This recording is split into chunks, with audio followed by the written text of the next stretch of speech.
Okay, welcome to another edition of All In Metals. Got a few things and topics to talk about this evening, but all will circulate back to the idea that precious metals are the place to be, and hopefully you'll get that from my message here tonight. So first things first, you see on the screen and the thumbnail, natural gas is up to $9.35 or so. This is basically near the last high that we just saw not too long ago. But natural gas across the world has continued to increase, which is causing a lot of pains in that sector for all things that are relatable and consumed that consume natural gas. So I just wanted to touch on that for a minute in the sense that the last CPI read, inflation read, yes, it went down to 8.5 from I think it was 9.1, and the month over month was 0% increase month over month, but still 8.5% year over year. So inflation is still very strong, but the demand for gas and fuel is waning in essence due to the higher gas prices, which have now come off some. But that's obviously the market dynamics there, supply and demand, and other things, forces at work. But things like airfare, the higher prices, flight delays, cancellations. So some of that demand for gas has waned a bit, and people have driven less. But however, the natural gas side, conversely, the demand accelerated in the utility or electricity space. So by that, I wanted to touch on that a bit because the overall demand was slightly lower, but the demand accelerated in the electricity generation space, and I wanted to touch on that for a minute. And so direct consumption, maybe hot water heaters, stovetops, direct line in for grills and other things that might consume natural gas. But the big player now is electricity generation, and those plants are requiring more and more natural gas fuel supply, and when the weather turns hot, like it has been extremely hot across the world, the electricity needs to be produced in higher quantities of energy, so that is then consuming more natural gas. So on the screen, EIA, Energy Information Administration, shows some of the storage for natural gas, which I monitor from time to time. It's very compelling. And when you see here on the 2-year chart for storage, which there's 4.4 trillion cubic feet of total storage approximately available. But these ebb and flow with the seasons. And then, of course, you have the injection season, and then, of course, it draws down, particularly during the winter months when it's cold and a lot of homes are heated with natural gas, of course. But what I wanted to call attention to is this blue line, which is the current period we're in, kind of bottomed out in the Jan-Feb-March area when we had some pretty cold temps over the winter, but it's been trying to play catch-up ever since with the injections, which are about average, I would say, and they're still riding along the 5-year lower bound average. So if this injection season, which lasts for the next 4 or 5 months, does not catch up substantially into getting to where it needs to be, then as we enter the winter again, those drawdowns could, if they're substantial, create some pressure again for prices. So those prices could continue into the future, and as you can see, they're pretty volatile, so they could come down a bit, but also could go up further. So that would create more pains, particularly even here in the U.S. for those that use natural gas in their homes, particularly for heating as they enter the season. So imagine, in essence, that we have, this price of gas, which is up, 4 to 6 times what it was, when it was $1.50, $2. So we'll just say solid at least 4 times plus. So the average bills for heating in the winter will go up exponentially as well, to cover that higher energy costs. So that's going to create additional inflation and additional pains, of course. So that's why I'm saying the case for additional inflation is still very high, and thus I think the markets have it all wrong here, in the sense that hey, we're seeing this rally. Maybe it's a bear market rally, a bear market trap. I mentioned that in a prior video, but I believe the market has it wrong. I believe this is a time again to pile into metals. This can end a few different ways, but the options seem to always point to that, which is why, again, I started this channel. So the Fed, let's say they hike rates further, going in from September and on a couple more times, and continue to raise rates into 23.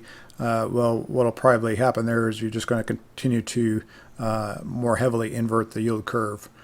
And that's going to, again, has always signaled recession. So recession's already here. It's already in the mix. Say Fed hikes rates and treasuries blow out. So because the Fed continues to raise rates, the rate pressure is higher, treasuries blow out.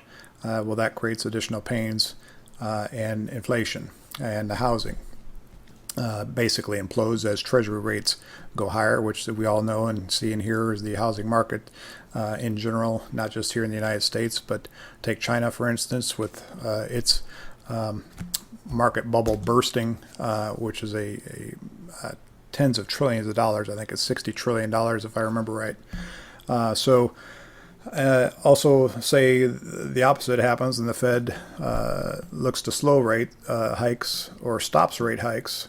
Well, then that just is fuel for more inflation, as well as continued spending. And this, as we know, Biden signed into law the Inflation Reduction Act, quote unquote. I covered that in the last video as well. So all assets are inflating. Continue to inflate. There's the TINA. There is no alternative. Maybe that's why people and money are piling into stocks. I already talked about the manipulation in the markets as well. And the Fed buying both in stocks and bonds and controlling the yield curve. But at some point that all has to stop. And metals are looking very, very cheap at the moment, in my view. So I think they're poised for a takeoff. There's going to be a transfer of wealth out of these debt market and equities. And real estate, although that ballooned into a bubble in the last couple of years, but there's an impending implosion and hard landing for all these. But there has to be a shift of that wealth out of the money goes from one to another. So where's it going to go? So I still firmly believe there's going to be a transfer to metals because the dollar is becoming more worthless as well. As we go day by day and inflation takes hold, which is, again, its designed course, as we already discussed. So liquidity could dry up as well. Household debt is topping $16 trillion, another ominous sign. So again, are people going to have access to, money, capital, businesses as well? Or will markets in general just seize up with liquidity issues all around the horn? So we'll have to see what happens there as well. But August to October, tumultuous times always. Historically, you look back at the markets, back at the crashes that have occurred. August to October are certainly those months that have been most ominous, I believe. So for stocks, we could see those come under pressure very soon. Treasuries are going to explode higher. I believe, generally as we exit the summer, where yields tend to trend down, which is what they've done, they tend to reverse course and go higher. I think at some point there's going to be a point where they start to trend higher and then really just explode higher, because there will be no one in there to buy them potentially. So they will have to only go higher. And of course, that exacerbates the problems all the way around, as we talked about. So it's this whole situation that we're in is a very difficult one. So it's possible we could see 10-year Treasury hit 4%. in the next few months. So that would be obviously something could be combined with the Federal Reserve taking action, moving rates higher as well. Unemployment rate, I believe that situation, the employment situation, is going to start seeing pressure as early as September 2nd. The next reading on that might see the unemployment rate maybe actually tick higher by a tenth or two. We'll have to wait and see if that happens, but I think even in the weekly numbers and the jolts and other layoff reports that we're seeing and hearing, takes time for that to permeate.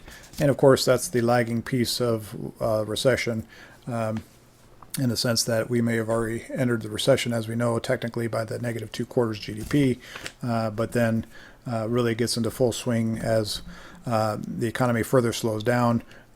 Companies lay off, people have less money to spend, and creates that cycle in and of itself. So hold on tight. There's going to be interesting times to come. But again, if you have not bought physical precious metals, gold and silver, A, what are you waiting for? B, there's no time like the present. I think by many standards, they could be considered cheap. And again, particularly silver, but gold is a great metal to have as well for store of wealth and preservation. I've covered that before in some my recommendations on percentages to hold, so look back at that video as well. So I see Fed raising rates by 75 basis points at their next meeting in September, still possibly still 1% if things start to escalate. And we'll see where that goes. I know that's a lot of predictions in there, but there's always the caveat there that there's these forces that come in and just keep manipulating the markets around to cause none of this to happen. But again, this is what should have happened, and should have happened maybe years ago. Of course, we are here where we're at now, so it's hard to hypothecate what that would be and when it should have happened. But I know we've talked about this. You hear it all over. Markets are in bubbles. The world markets are in bubbles. European markets in a recession, I believe, as well.